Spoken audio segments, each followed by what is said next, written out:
La política internacional de Estados Unidos como superpotencia mundial tiene un impacto significativo en la geopolítica global. Con el regreso de Donald Trump a la Casa Blanca, ¿qué sensación de tranquilidad o de incertidumbre se creará frente a los conflictos actuales y las tensiones que tienen con países como Rusia, China, Corea del Norte e Irán? En ese mismo marco de política externa, también se hace necesario revisar la incidencia de Estados Unidos bajo el liderazgo de Trump en países de la región como Ecuador y Venezuela. En ese aspecto estaremos conversando precisamente con el analista internacional Omar Semperti, a quien le saludamos y le damos la cordial bienvenida.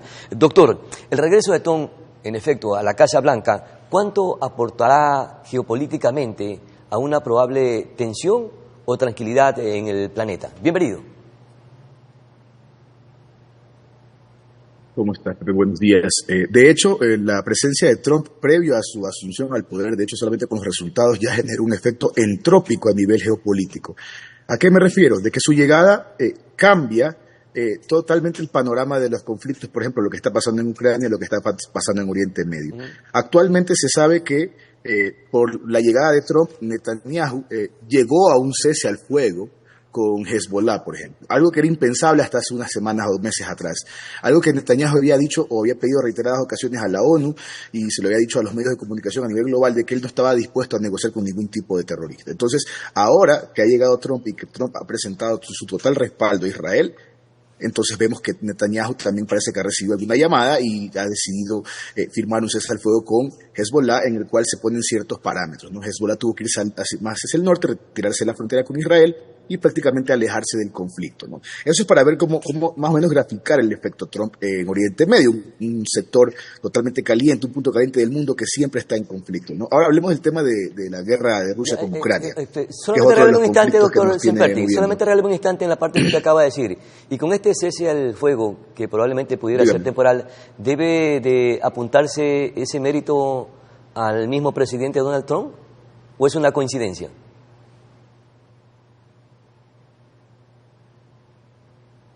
No es nada, para nada es coincidencia. En temas de política, sobre todo en geopolítica y conflictos, nada es coincidencia y por más de que se lo quiera utilizar muchas veces como parte de la propaganda de algún tipo de gobierno o de alguna gestión de alguna organización internacional, tenemos que entender que ni bien se supieron los resultados en 24 horas o menos, quizás hubo pronunciación por parte de altos mandos de Hezbollah, altos mandos de Hamas, hubo pronunciación por parte de Al-Jamenei, de allá de Irán, hubo pronunciación de Putin, hubo pronunciación de Xi Jinping, o sea, se pronunciaron todos los líderes mundiales, se pronunciaron de la Unión Europea, ¿no? Y también se pronunciaron algunos de estos grupos disidentes o yihadistas de Oriente Medio.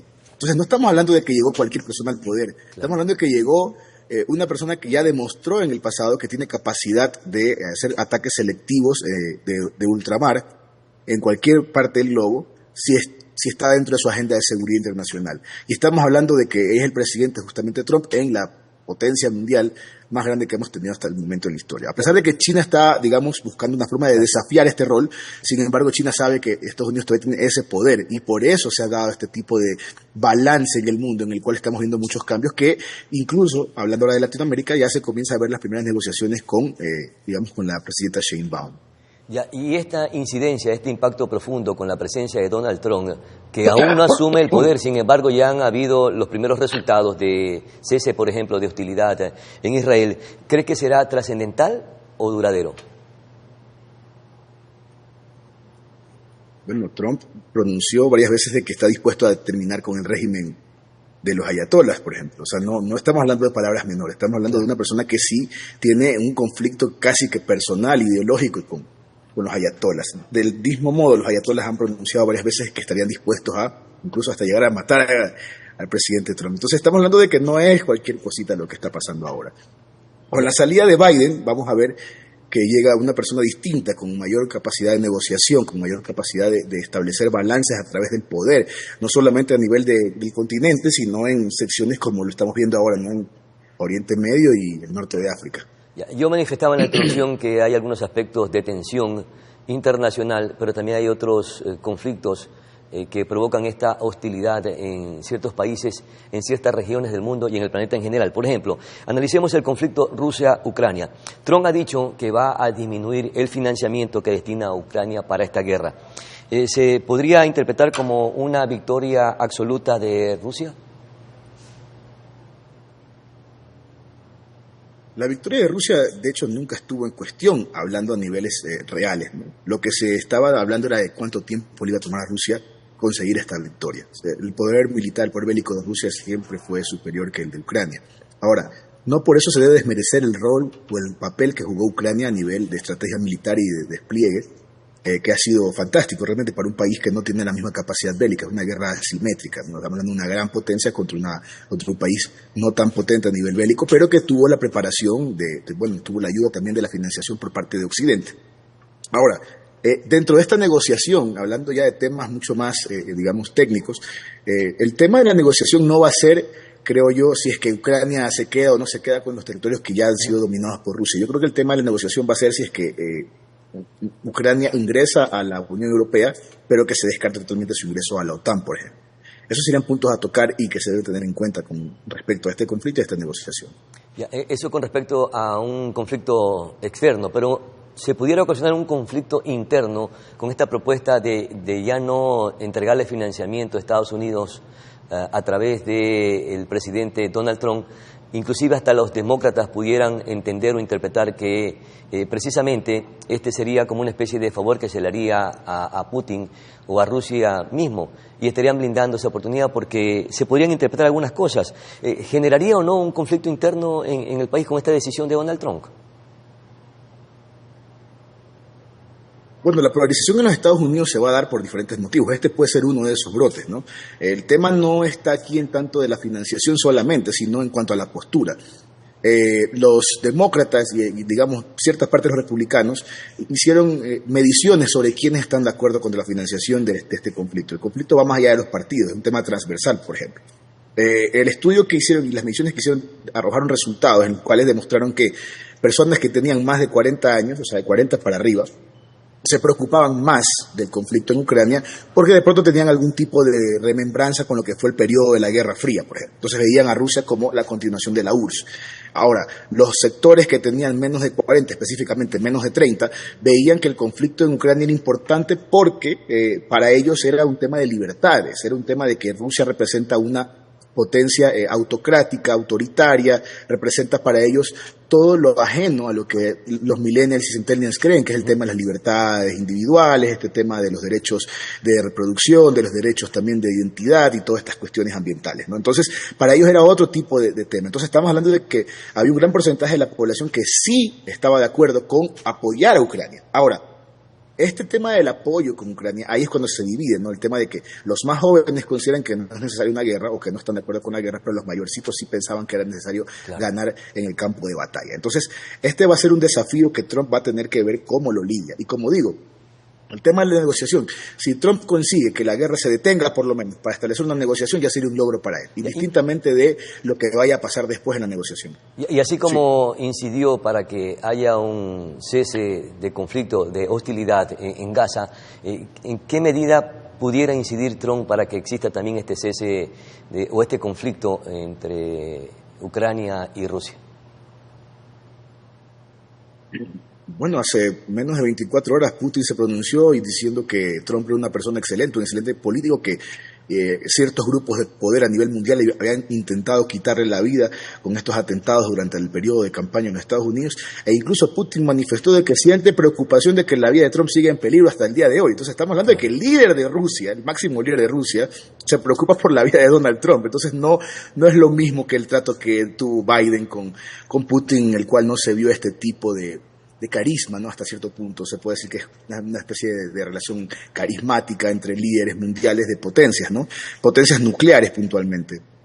Trump ha pronunciado en algunas ocasiones de que siente admiración tanto por Xi Jinping como por Vladimir Putin. Entonces, estamos hablando de que entre líderes fuertes se reconocen ese liderazgo fuerte, ¿no? Y estamos hablando de que son las máximas potencias de la historia hasta el momento. Entonces, no es menor cosa pensar de que la negociación pueda llegar por ese lado de la simpatía, ¿no? Entre los candidatos, entre los líderes. ¿Y será que Trump se quiere mostrar como ese líder que concilió ante el mundo y logró la paz en ciertos países, precisamente en que existen estos conflictos que son recurrentes, frecuentes, permanentes y hasta duraderos?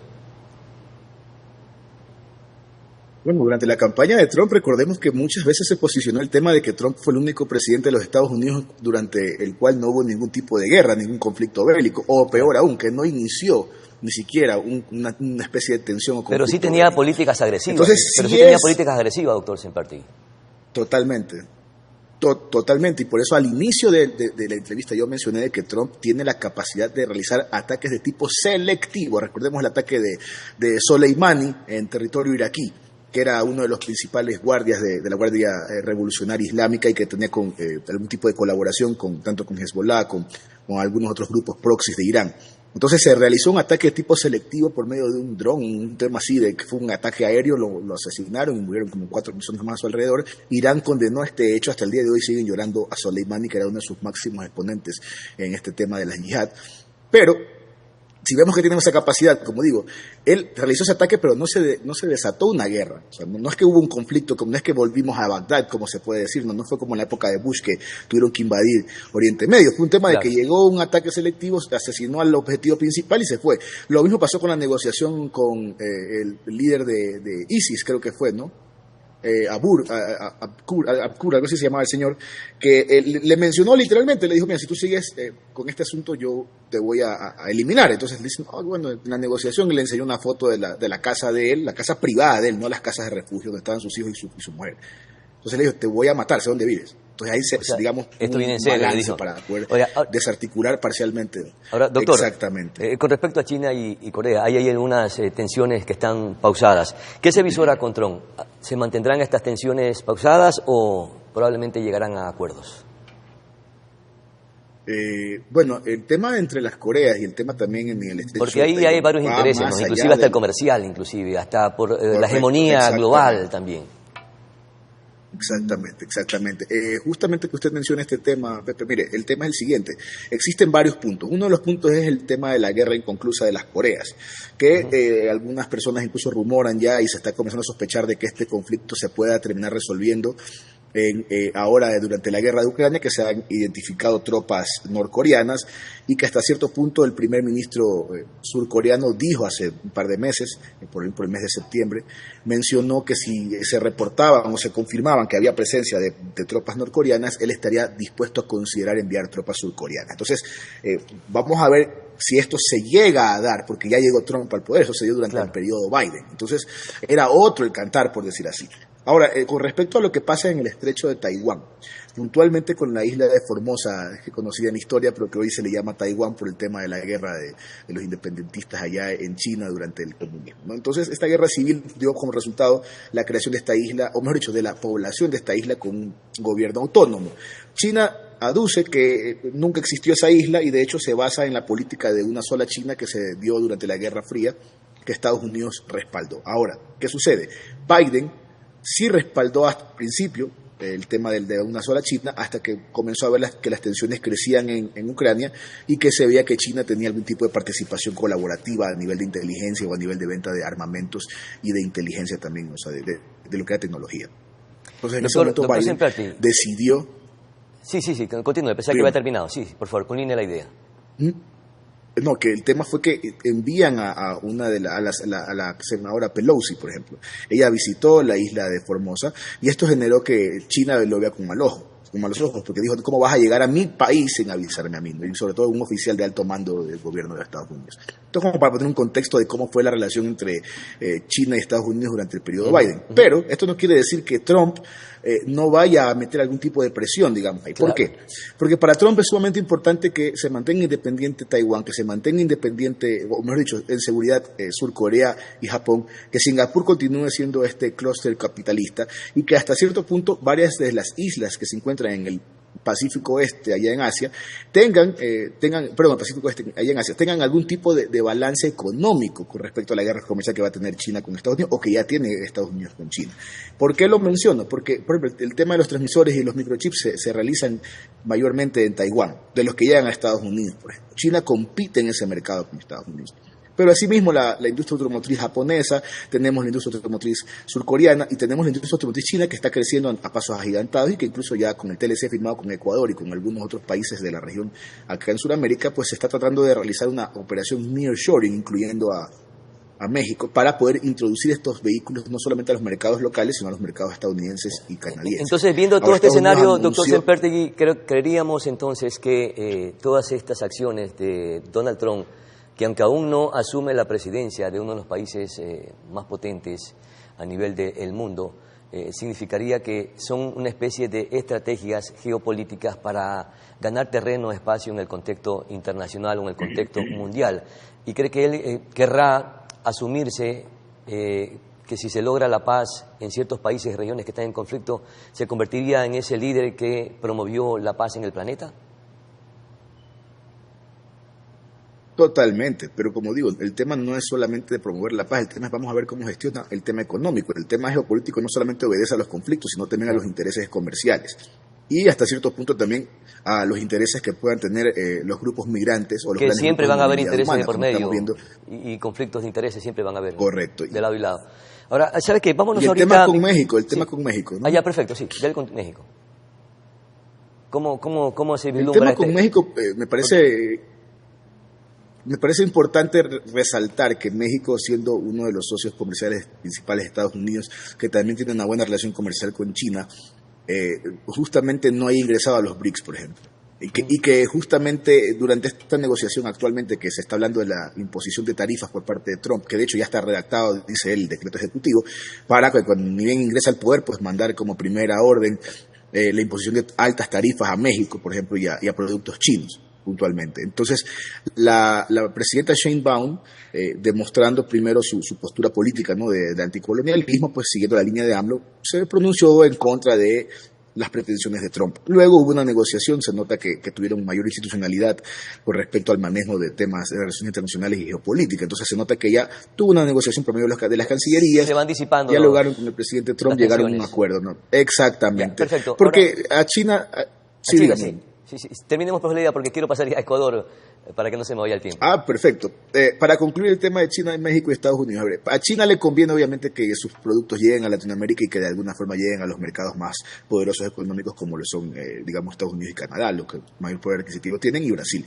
Pero hay un detalle, a México no le conviene, digamos, tener fronteras tan abiertas con China a nivel comercial porque Estados Unidos impone esta tarifa y esto va a dejar, digamos, coja la economía mexicana que ha estado estable en los últimos 15 años. Entonces, es un tema muy delicado que Sheinbaum sabe muy bien y que estas tarifas no le beneficiarían en lo absoluto. Por más que le envíen 40,000 migrantes diarios, Trump encontrará la forma de que la economía mexicana se vea afectada con estas tarifas, producto de que le está afectando a él también su economía, ¿no?, como país. Ya. Ahora, como usted me decía, hablemos de Ecuador. Sí, perfecto. Quería preguntarle yo inicialmente, doctor Sempertegui, ¿cuán importante será la presencia de Trump en la presidencia de los Estados Unidos para que se convierta en un gran aliado para el Ecuador, sobre todo para que nos ayude a combatir esta guerra interna que tenemos con las mafias criminales?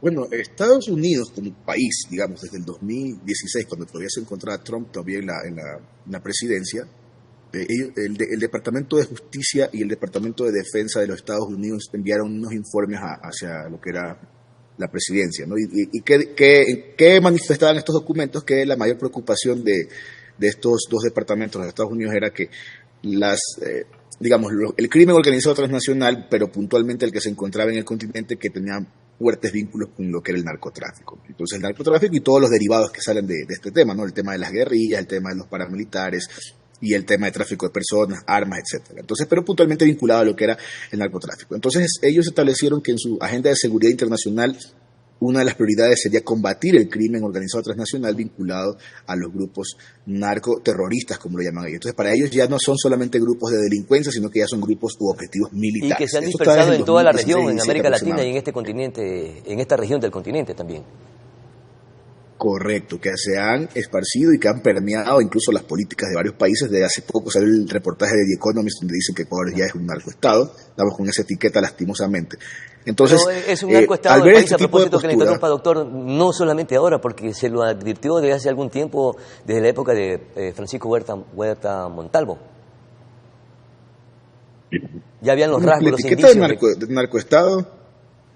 La etiqueta de narcoestado viene desde los años 80, no nosotros en general, no se ha utilizado esta etiqueta para catalogar, por ejemplo, en algún momento a los periodos que pretendían negociar la paz con los grupos armados irregulares de Colombia, por ejemplo. Entonces se hablaba de narcoestado, se hablaba de narcopolítica. Lo mismo pasa en México, que el término se hizo más popular durante la primera década de los 2000, cuando ya se hablaba de narcopolítica real, narcopolítica de narcoestatal y todos estos temas, ¿no? Y de que habían ciertos gobiernos seccionales de México que tenían fuertes vínculos con el narcotráfico. Entonces la etiqueta es muy ambigua, no es una etiqueta totalitaria, no es una etiqueta que se puede decir, sí, esto significa puntualmente, a pesar de que el diccionario lo quiera así catalogar. A nivel académico no hay un consenso para determinar exactamente qué es un narcoestado. Lo que sí se puede decir es que en el Ecuador existe una habilidad institucional que le ha permitido al crimen organizado permear las estructuras, digamos, de las diferentes funciones del Estado para poder de esa forma obtener algún tipo de beneficio con respecto a el tráfico en sí o con respecto al funcionamiento del Estado, como decir el tema de justicia o el tema de la seguridad en las cárceles, ¿no? Como para ellos poder tener algún tipo de balance positivo a favor del crimen y en contra y en detrimento totalmente de la seguridad. Perfecto. Una última inquietud, doctor. Entonces, sí se puede decir que hay un riesgo ahí. Ya, cómo no. Trump amenazó con sacar a Nicolás Maduro, considerado un dictador en este país. ¿Cree que lo hará?